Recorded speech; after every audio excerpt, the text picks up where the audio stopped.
Welcome, friend. If you're here tonight, you might be carrying a weight that's hard to name. The feeling that you're wasting your life, that every day at this job is a day you'll never get back.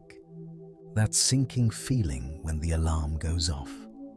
The heaviness in your chest as you pull into the parking lot. You're not alone. You can close your eyes now. Let your body settle into wherever you are. The bed, the couch, wherever feels safe. There's nothing you need to do here, nothing to accomplish, nothing to fix. For the next hour or so, you have permission to simply rest, to stop trying, stop pushing, stop pretending you're okay with how things are.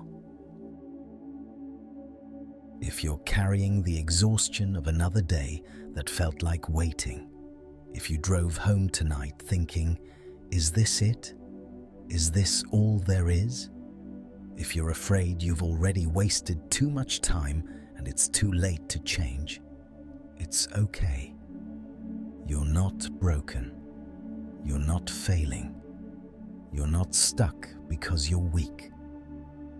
Tonight, we'll explore a teaching from the Buddha about impermanence, about how even the feeling of being trapped is temporary, not as a religion, but as a way of understanding what you're going through right now. By the end of our time together, you may find that the heaviness has lifted just a little, that your breath has slowed, that the grip of stuck has loosened. You'll hear stories tonight, stories of people who felt exactly what you're feeling. Vernon, who worked in a warehouse for 20 years, wondering if this was all his life would be. May, who served tables while her friends built careers. Patricia, who stayed at the same desk for 30 years. Andre, who answered angry phone calls 8 hours a day and felt like a robot. They all felt what you feel. That time was slipping away, that their lives were happening somewhere else, to someone else. And they all found a way through. Not by quitting their jobs overnight, not by having all the answers, but by changing how they held the feeling of being stuck. Tonight, you'll learn what they learned. You'll discover practices you can use right now, tonight, to find rest even when nothing has changed yet. Let's begin. First, let's understand what you're really feeling right now, not the surface frustration, but what's underneath. Picture this. It's early morning. The alarm goes off. You're still tired, but that's not the worst part. The worst part is the feeling that drops into your stomach the moment you open your eyes. Another day. You lie there, just a few more minutes, bargaining with yourself. Maybe today will be different, but you know it won't be. You get up, shower, coffee, the same routine, going through the motions, the drive to work. You know this route so well you could do it with your eyes closed. Sometimes you arrive and don't remember the drive at all. Your body just took you there. You pull into the parking lot and you sit. Just sit, staring at the building. That heaviness in your chest gets heavier. I'm wasting my life here. 8 hours, or 9, or 10. Watching the clock, counting down. The morning drags. Lunch break disappears too fast. The afternoon feels endless. You do the work. You're good at it, maybe, or good enough.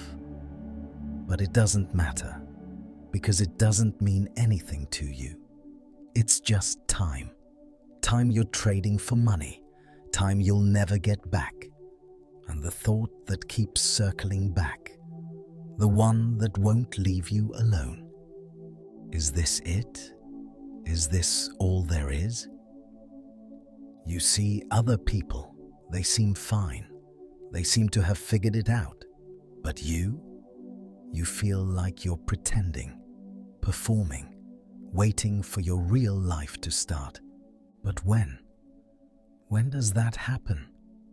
You drive home, exhausted, not from the work, from the pretending, from the waiting, from the feeling that every day is the same and nothing is changing and you're just stuck.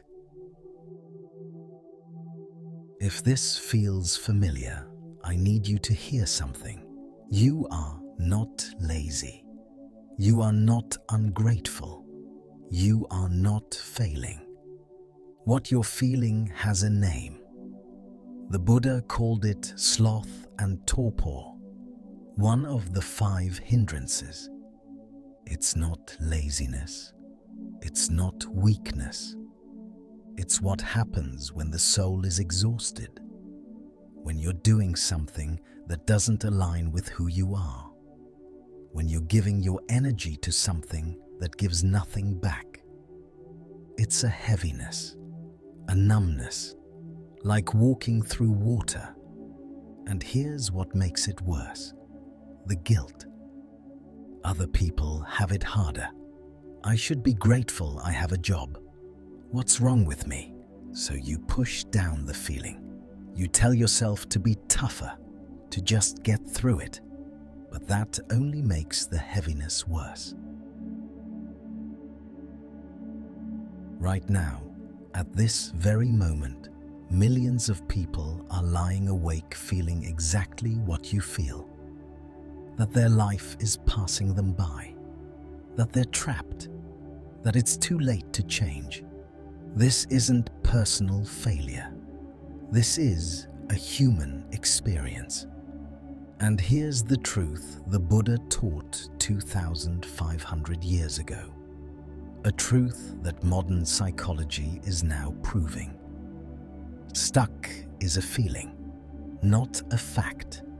You feel trapped.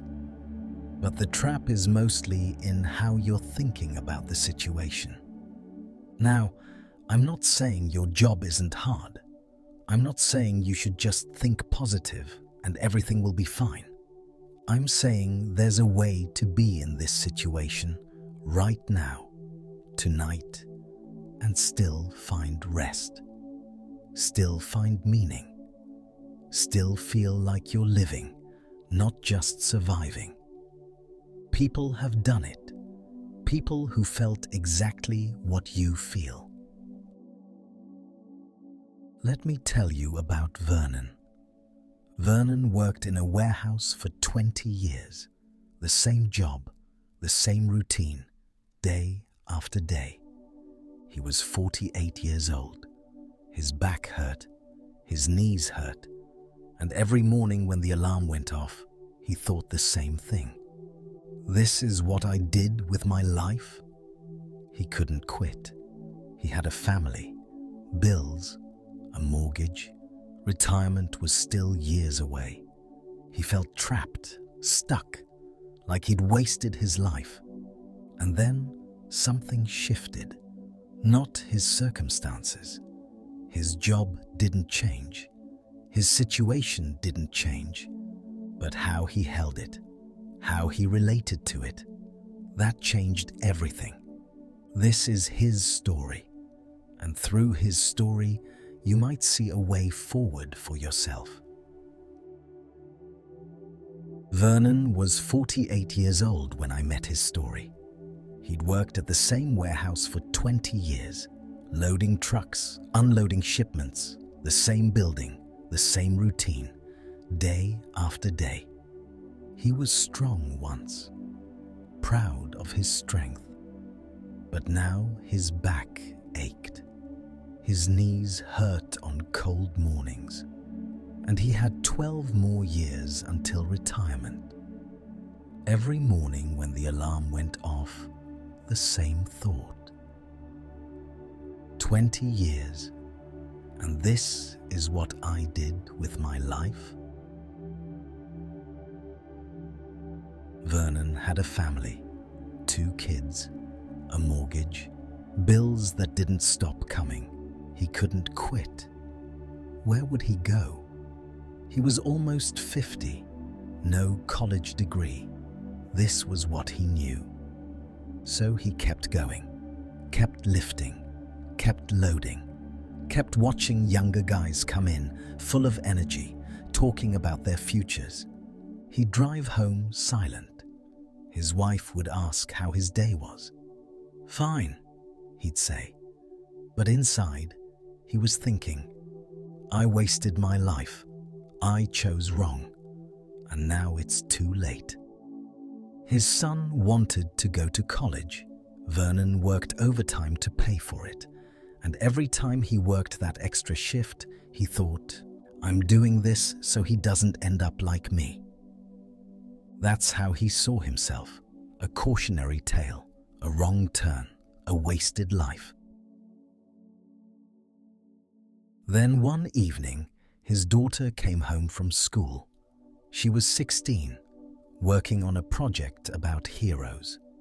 She asked if she could interview him. Vernon laughed. "I'm no hero, baby. Interview someone else." But she insisted. "Dad, you work every day. You never complain. You take care of us. That's a hero." He didn't know what to say. She asked him, "Why do you work so hard?" And he said, without thinking, "For you, for your brother, for your mom, so you can have better than I had." She wrote it down. Then she looked at him. "Dad, you're not stuck. You're choosing us. That's different." Something cracked open in Vernon's chest. Choosing. He'd never thought of it that way. The next morning, driving to the warehouse, Vernon tried something different. Instead of thinking, "Another wasted day," he thought, "Today, I'm choosing to provide for my family." Same job, same building, same routine, but it felt different. He started doing this every morning, in the truck, before he walked in. "I'm not stuck. I'm choosing." He also started something else. On Saturdays, he'd go to his garage and work with wood, something he'd loved as a kid, but stopped doing. He wasn't trying to become a carpenter. He wasn't trying to turn it into a business. He was just being Vernon. Not the warehouse worker, just Vernon. The man who liked making things with his hands. A year later, Vernon still works at that warehouse, but he's different. He doesn't feel like he's wasting his life anymore. He feels like he's living it, supporting the people he loves, doing what needs to be done. And on Saturdays, he builds things. Birdhouses, shelves, a bookcase for his daughter.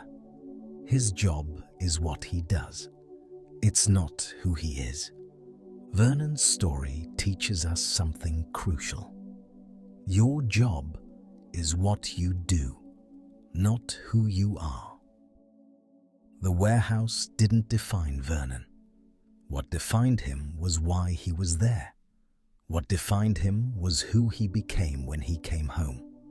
You're not wasting your life by doing work that pays the bills. You're buying time.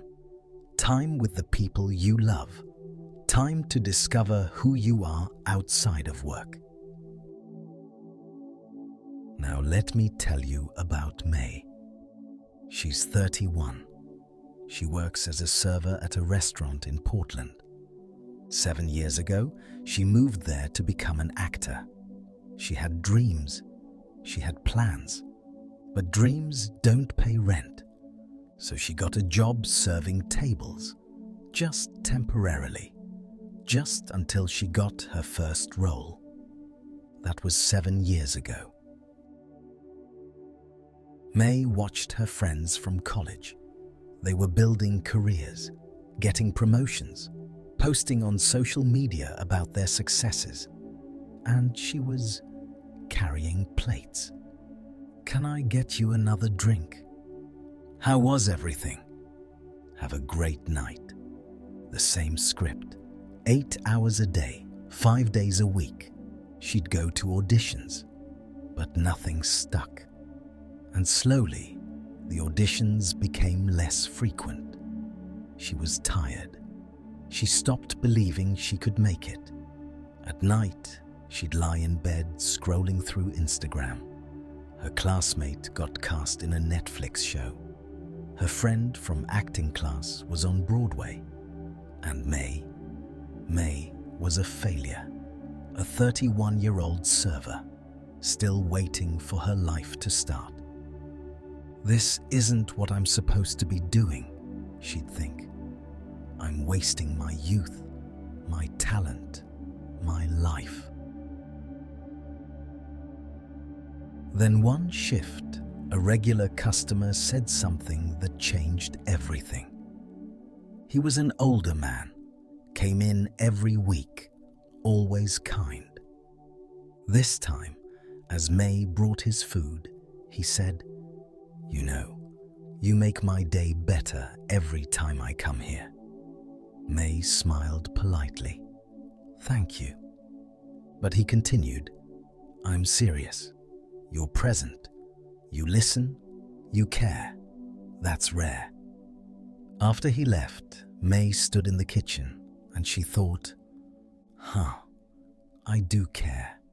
I do try to make people feel welcome." It wasn't acting, but it was something. Maybe her life wasn't on hold. Maybe it was happening right now.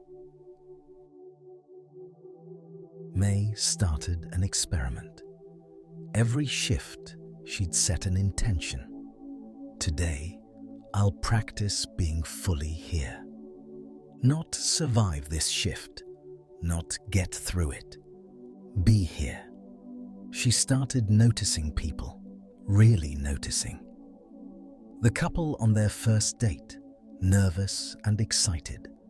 The mum with 3 kids who just needed coffee and kindness. The businessman who always ate alone. She realized she touched 100 lives a day. Small touches, but real. And at night, she started taking acting classes again. Not because she had to make it big, but because she loved it. Today, May still works at that restaurant. But she doesn't feel like she's waiting for her life to start anymore. She's living, connecting with people, practicing presence. And twice a week, she acts in community theater. She's not famous. She's not on Netflix. But she's not waiting anymore. May's story teaches us about impermanence. This job, it's temporary. Everything is temporary. But temporary doesn't mean meaningless. You can be fully alive even in a job that's not your dream. You can grow. You can connect. You can practice being the person you want to be. The wait isn't wasted if you're living while you wait. Patricia is 54 years old. She's worked as an administrative assistant at the same company for 30 years. 30 years. Same desk, same tasks, same fluorescent lights. She'd applied for promotions over the years, never got them. Younger people came in, moved up, moved on. And Patricia stayed. 5 years until retirement. That's what she told herself every morning. Just 5 more years, then I can finally live. But what was she waiting for? Retirement? She'd be 59, tired, used up. Would she even know how to live by then? One day, a co-worker, someone Patricia had trained years ago, got diagnosed with cancer. She was 51. She thought she had time. She was wrong. Patricia went to the funeral, and standing there, she thought, I've been waiting to live. But what if I don't get to retire? What if this is it? Patricia made a decision that day. She couldn't quit her job. She needed the income. She needed the benefits. But she could stop waiting. She asked herself, if I only have 5 more years, how do I want to spend them? The answer surprised her. She didn't want to leave. She wanted to choose to stay. Not because she was stuck, but because she was choosing. Patricia started doing something small. Every lunch break, instead of eating at her desk, she walked to a park nearby. 20 minutes, just sitting, just breathing. It was hers, time that belonged to her, not the company, her. She also started volunteering on weekends, at an animal shelter. Something she'd always wanted to do, but never had time for. Except she did have time. She'd just been saving it for someday. At work, she stopped resenting the younger employees. She started mentoring them, sharing what she knew. Patricia still works at that same desk, but she's not surviving anymore. She's not waiting. She's choosing. Every day, she's choosing to stay, to contribute, to live right now. Patricia's story teaches us this. You're not stuck. You're choosing. Even if the choice is limited, even if it's not perfect, it's still a choice. And when you recognize that you're choosing, something shifts. The cage becomes a waiting room. The trap becomes a temporary stop. You have more power than you think. Finally, let me tell you about Andre. He's 28, works at a call center. 8 hours a day, he answers calls from angry customers. The same script, the same complaints, the same robotic responses he's required to give. Thank you for calling.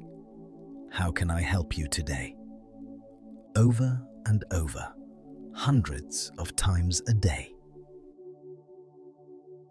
Andre graduated college with student loan debt, $50,000.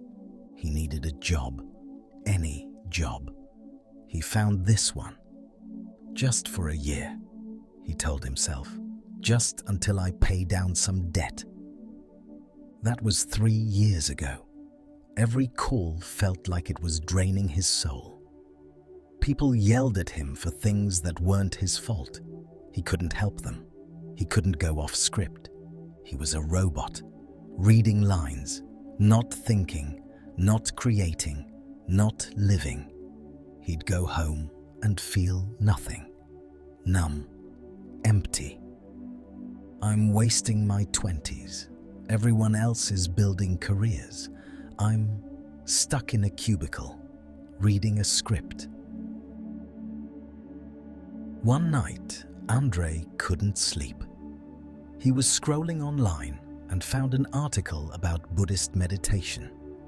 It talked about something called sloth and torpor, the heaviness you feel when your soul is exhausted.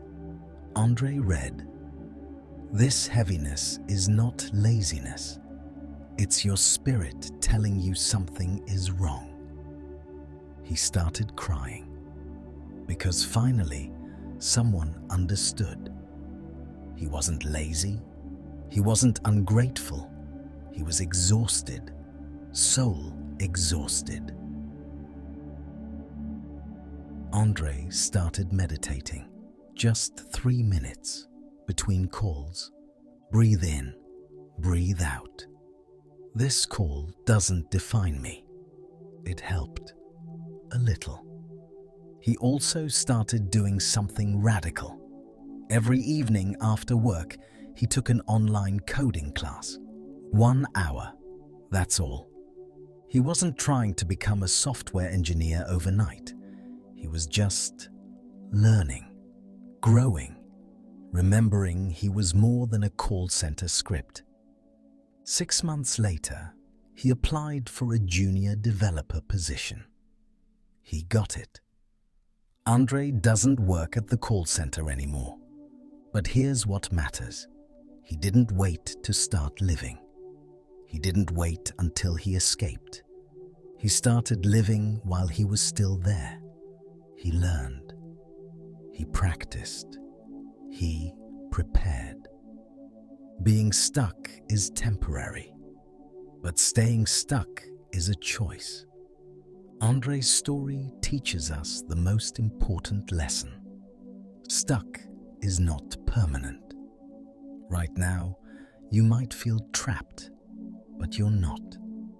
You can start today. One small thing, 1 hour, one choice. You don't need permission. You don't need the perfect moment. You just need to start. You've heard 4 stories now. Vernon, who worked in a warehouse for 20 years. May, serving tables while her friends built careers. Patricia, at the same desk for 30 years. Andre, reading scripts at a call center. 4 different people, 4 different jobs. But notice what they all discovered. The problem wasn't the job itself. Vernon's warehouse didn't change. May still serves tables. Patricia is still at that same desk. But they're different. They're not suffering the same way anymore. Why? What changed? This is what the Buddha saw 2,500 years ago, and what modern psychology is now proving. The Buddha identified something he called sloth and torpor. In Pali, Thina Midha. It's one of the 5 hindrances, 5 patterns that block our peace. But here's what most people get wrong. They think it means laziness. It doesn't.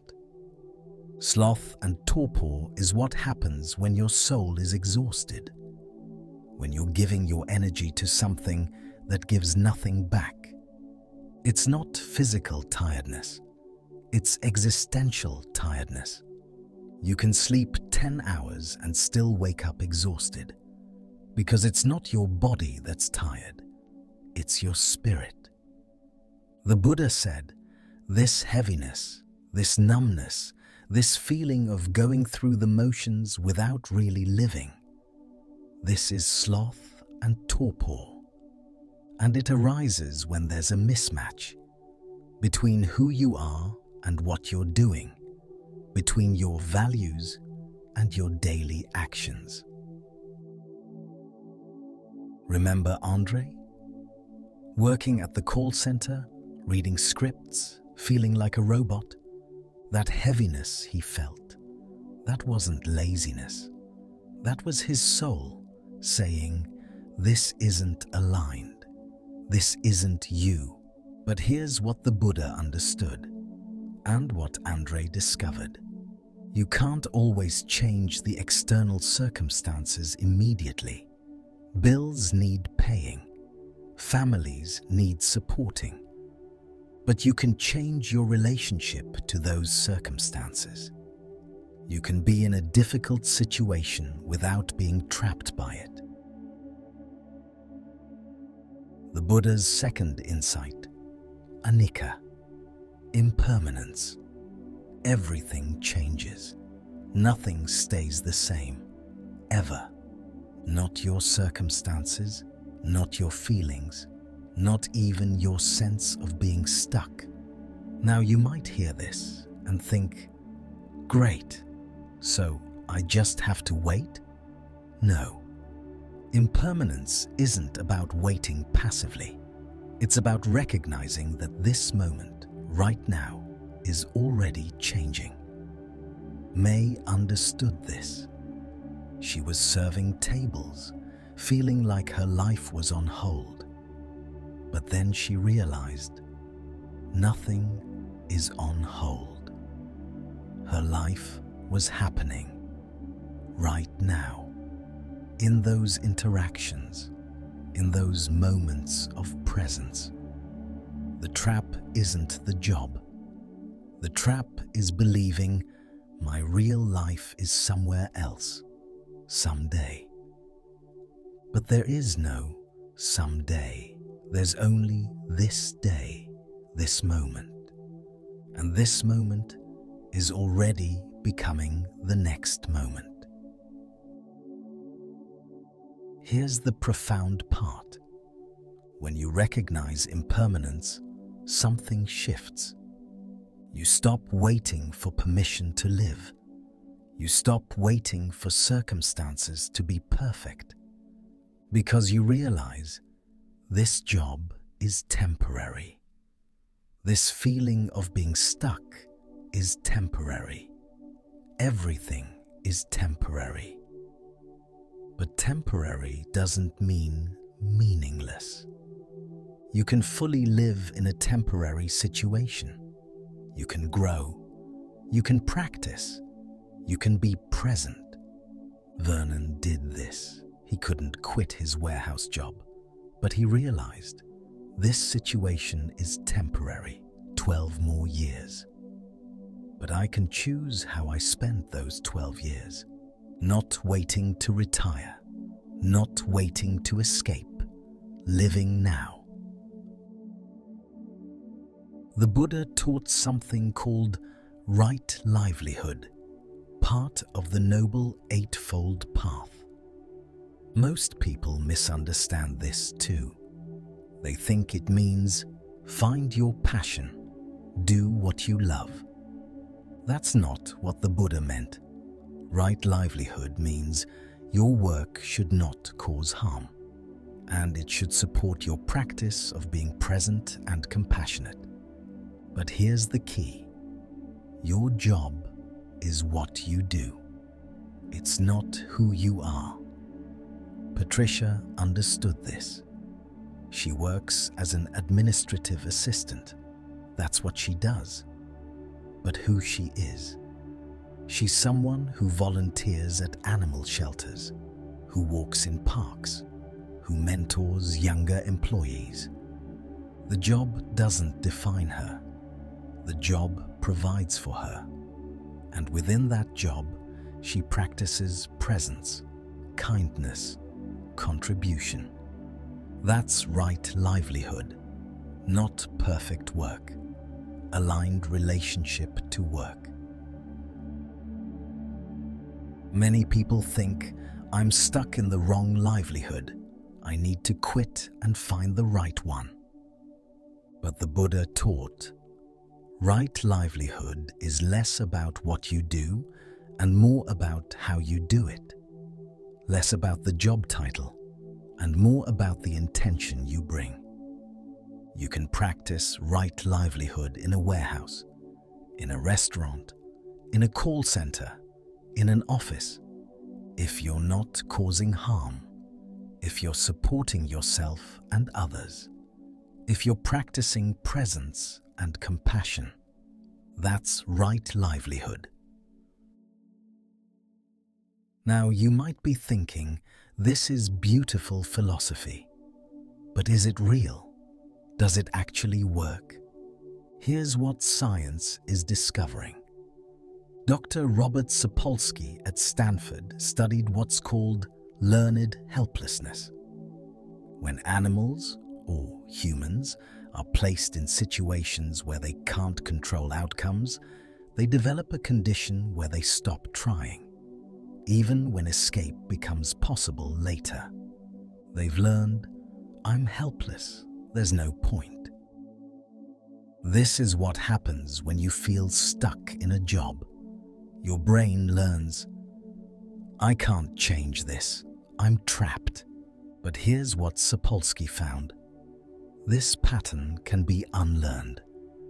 When you introduce even small amounts of control, even tiny choices, the pattern shifts. This is what Vernon did. He couldn't change his job, but he could choose his Saturday mornings. Woodworking. That was his choice, his control. And that small choice shifted everything. There's also research from Viktor Frankl. He survived Nazi concentration camps, and he discovered, even when you can't choose your circumstances, you can always choose your attitude toward those circumstances. He wrote, between stimulus and response, there is a space.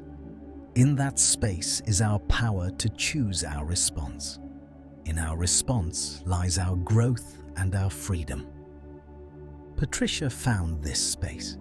She couldn't choose to leave her job, but she could choose to see it differently, not as a cage, as a waiting room, a temporary place where she's choosing to stay for now. That shift, that recognition of choice, changes brain activity. It activates the prefrontal cortex, the part responsible for agency and decision-making. You literally become neurologically different when you recognize, I'm choosing this, even if it's difficult, even if it's not ideal. I'm choosing. So what does all this mean for you, lying here tonight? It means you're not as stuck as you feel. The heaviness you carry, that sloth and torpor, it's real. But it's not permanent, because nothing is permanent. The job you have right now is temporary. Your 20s, 30s, 40s, they're temporary. But that doesn't mean wasted. And here's the most important part. Your job is not who you are. It's what you do. There's a difference. You can work a job that pays bills and still practice being fully alive, still grow, still contribute, still find meaning. Not someday, not when you escape, now. And you might be wondering, okay, but how? How do I actually do this? That's what we'll practice together now. Real tools, real practices. Not as theory, as something you can use tonight, and tomorrow, and the next day. Let's begin. Before we practice together, let's talk about what makes practice actually work. First, you don't need to be good at this. You don't need to meditate for an hour. You don't need to achieve enlightenment. You don't need to empty your mind completely. 5 minutes of honest presence is worth more than an hour of forcing yourself. Second, progress, not perfection. You will forget. You'll skip days. Your mind will wander constantly. This isn't failure. This is the practice. Every time you notice you've drifted and you gently come back, that's a repetition. That's the exercise. That's growth. Third, be kind to yourself. If you take nothing else from tonight, take this. Meditation isn't about controlling your mind. It's about befriending it, about meeting yourself where you are, not where you think you should be. Now, let's practice together. 3 simple practices. 1 for right now, 1 for tonight, 1 for tomorrow. Let's do something together right now. You don't need to wait. You don't need to prepare. This is a practice about impermanence, about recognizing that nothing stays the same, including this feeling of being stuck. First, take a breath. Just 1 breath. Notice it. Now, I want you to think about your job, not the details, just the feeling, that heaviness, that I'm stuck here, that I'm wasting my life. Just notice that feeling. Don't push it away. Let it be here. Now, silently say to yourself, this feeling is temporary. Not because you're lying to yourself, but because it's true. Feelings change. They always change. Say it again. This feeling is temporary. Now say, this job is temporary.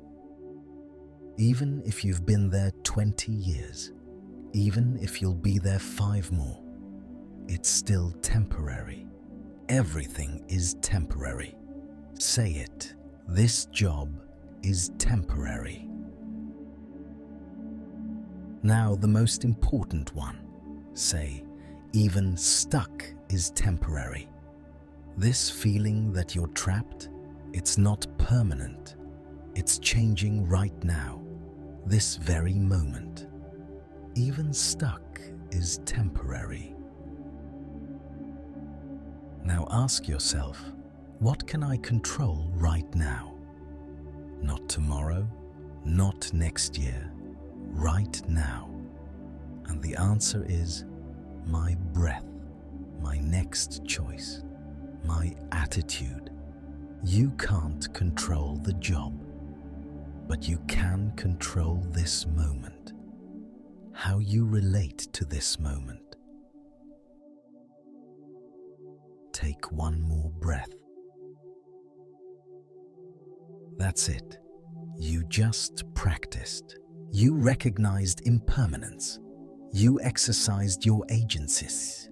You came back to now. This is available to you anytime. In the parking lot before work, on your lunch break, lying in bed. 5 breaths, 5 thoughts, that's all. Now, let's learn a practice for tonight, when your head hits the pillow. I call it the separation practice, because one of the biggest sources of suffering is when we confuse what we do with who we are. Here's how it works. When you're lying in bed, say one of these sentences silently, slowly, whichever one fits you. Today I was a warehouse worker. Today I was a server. Today I was a nurse. Today I was a driver. Today I was a teacher. Today I was at a desk. Today I was at a register. Today I was on the phone. Whatever your work is, just name it simply. Second, tomorrow I'll be there again. Tomorrow I'll be at the warehouse again. Tomorrow I'll be serving again. Tomorrow I'll be at that desk again. Not with dread, just stating fact. Third, and this is the crucial one, but right now, I'm just me. Not your job, not your title, just you. Right now, I'm just me. Feel that. You're not your job.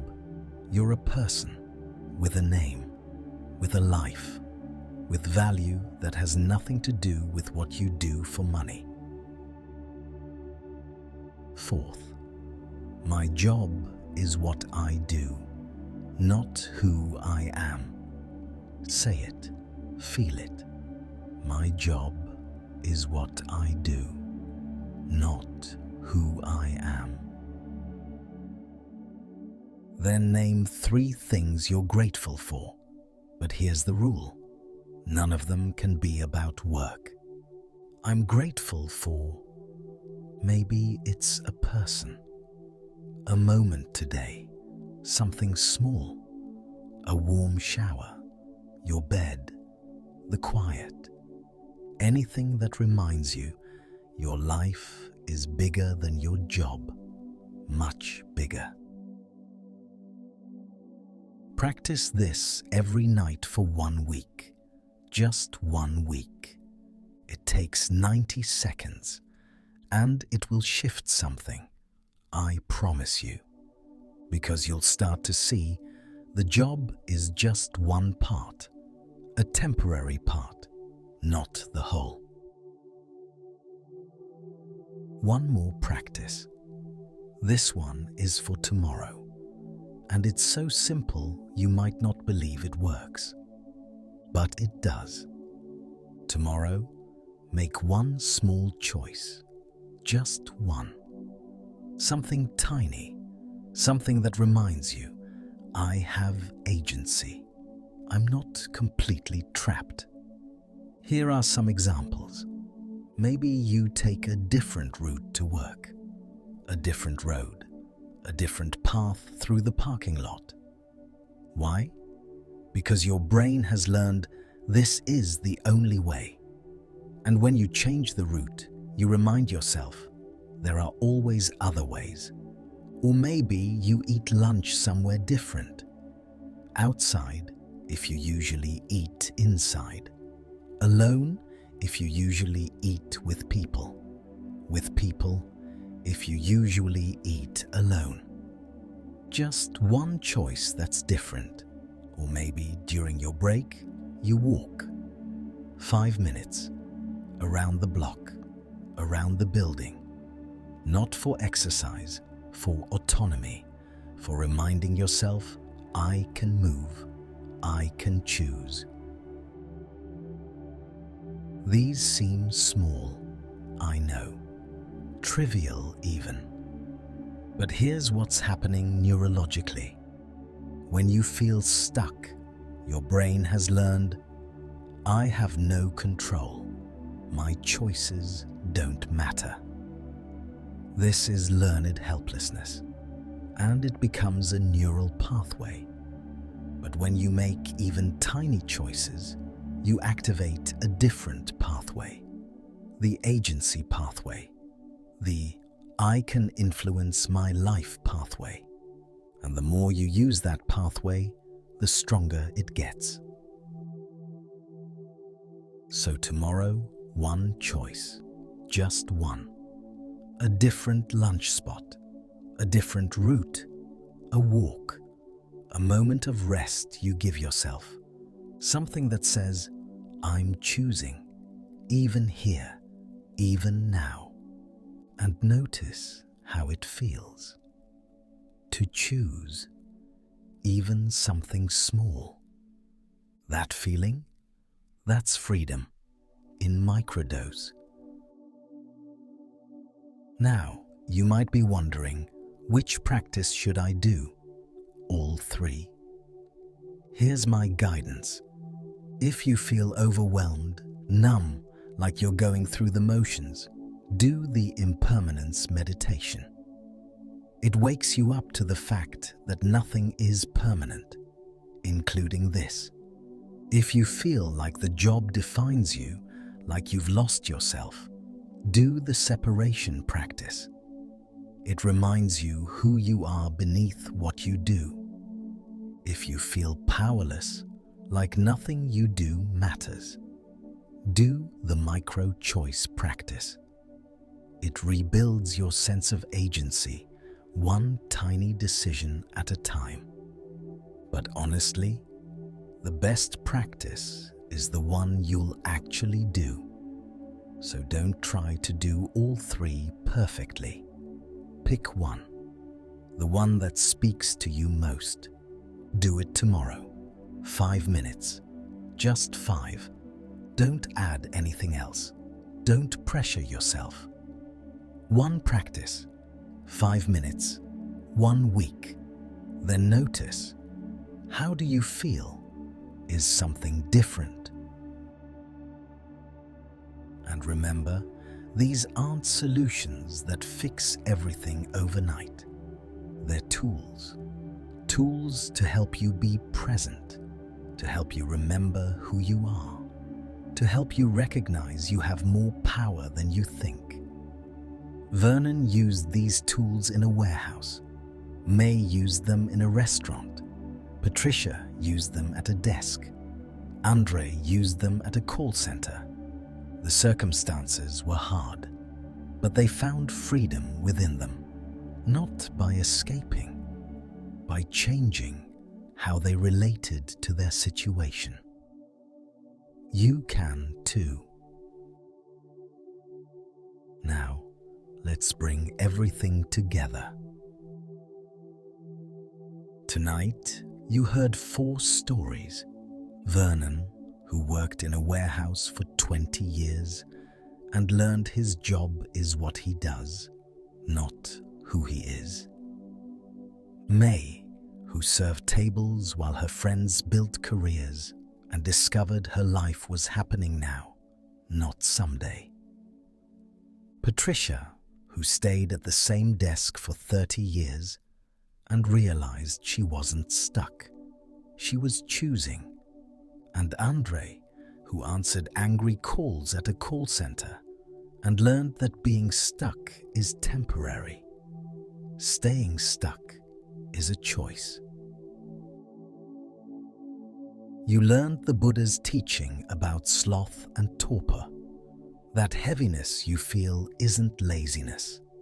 It's your soul saying something is misaligned.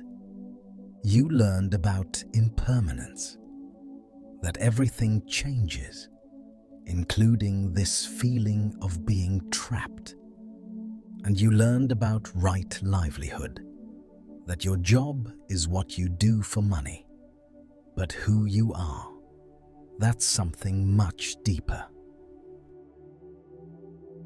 You practiced together. You felt your breath and recognized that stuck is temporary. You learned the separation practice, to remind yourself every night, I am not my job. You discovered micro-choice, that even tiny decisions rebuild your sense of freedom. These aren't just ideas, they're tools. Tools you can use tonight, tomorrow, every day after. Now, here's something important. You don't need to remember every word I've said. You don't need to do all 3 practices perfectly. You don't need to get this right. Your body already knows how to rest. Your mind already knows how to let go. All you've learned tonight, it's not new information.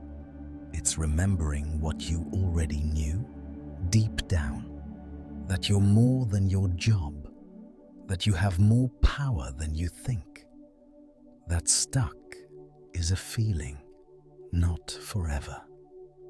So let it all go now.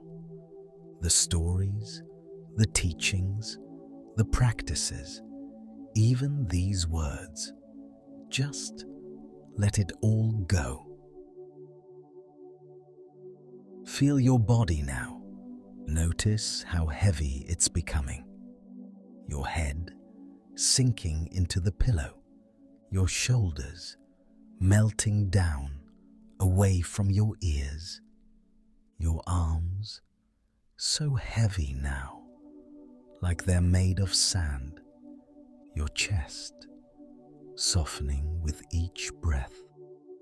Your belly rising and falling, rising and falling. Your legs like anchors, pulling you down into rest. Each breath a little slower than the last. In and out, in and out. You're safe here.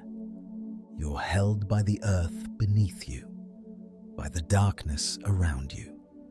Nothing to do, nowhere to be. Just this breath, just this moment. Let's rest together. May you rest deeply tonight. May you be held by a wisdom older than words. May you wake tomorrow feeling lighter, softer, more like yourself.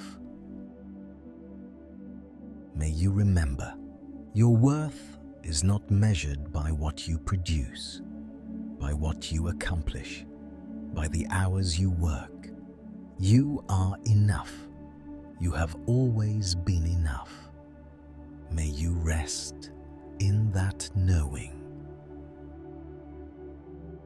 May you remember, your job is what you do, not who you are. You are so much more than that building, that desk, that uniform, that title. You are a person with a heart, with dreams, with value that has nothing to do with productivity. May you forgive yourself for feeling stuck, for feeling like you've wasted time. You haven't wasted anything. You've been doing what needed to be done, supporting yourself, supporting others, surviving. That's not wasting, that's living. May you know, deep in your bones, stuck is temporary. Everything is temporary. This job, this feeling, this moment, all of it is changing right now as you breathe. May you carry tomorrow without dragging yesterday. May you wake up and remember, today I choose, even here, even now, I choose. May you know you are not alone. You have never been alone. There's nothing left to do now, no problem to solve, no decision to make, no future to plan. The job will be there tomorrow, but right now, it's not here. Right now, there's just this breath, this moment, this soft, dark, safe space. You can let go now of the heaviness, of the waiting, of the feeling that your life is somewhere else. Your life is here, right now. And right now, you're resting. Let go of the stories, the comparisons, the should-haves. Let go of tomorrow's alarm, tomorrow's drive, tomorrow's hours. Let go. Everything. Just let go. Sinking now, down, deeper. Your breath, so quiet, barely moving. Safe here, held. Nothing to do, nowhere to be. Just breath, just now, just rest. Let go. Sleep. Rest well, friend.